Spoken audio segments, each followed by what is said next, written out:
आज समांतर श्रेणी में हम देखेंगे कि हमारे पास जो श्रेणी दिया है उसका अगर हम nवां पद निकालना चाहें तो किस प्रकार से निकाल सकते हैं।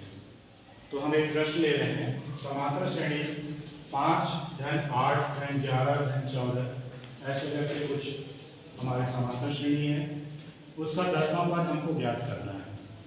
तो यहाँ पे देखिए सबसे पहला पद जो है ए, जिसको हम ज्ञात कर रहे हैं, वो दिया हुआ है 5। अब हम डी निकालना चाहते हैं। डी का मतलब होता है दूसरे पद में से पहला पद घटाओ, या तीसरे पद में से दूसरा पद घटाओ, या चौथे पद में से तीसरा पद। इस तरह से आगे के पदों में से कोई भी उसके पूर्ववर्ती पद को घटाना होता है। तो जो अंतर आएगा वो अंतर सभी जगह एक समान होगा, तभी हमारा समांतर श्रेणी, जो कि प्रश्न में ही हमारा समांतर श्रेणी दिया हुआ है, हमको ये देखना नहीं है कि समांतर श्रेणी है या नहीं। हम क्या करते हैं, दूसरे पद में से पहले पद को घटा देते हैं। तो 8 में से 5 को घटाए, हमको मिल गया 3। ये हमारा डी का मान आ गया।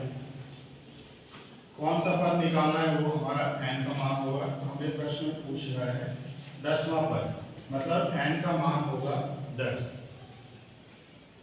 तो n का मान हमारा हो गया 10।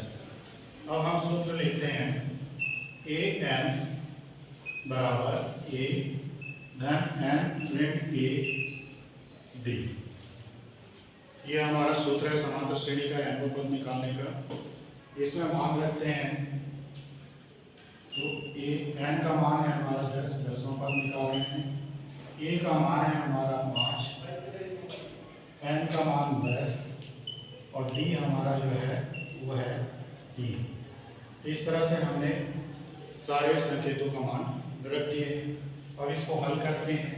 ये हो गया 5 धन 9 बचेगा, 10 में से 1 गया 9, और 9 का 3 से गुणा कर देंगे तो ये हो गया 27। 5 और 27 हो गया 32। अर्थात जो हमारा श्रेणी दिया हुआ है समांतर श्रेणी, उसका 10वां पद जो आएगा वो होगा 32।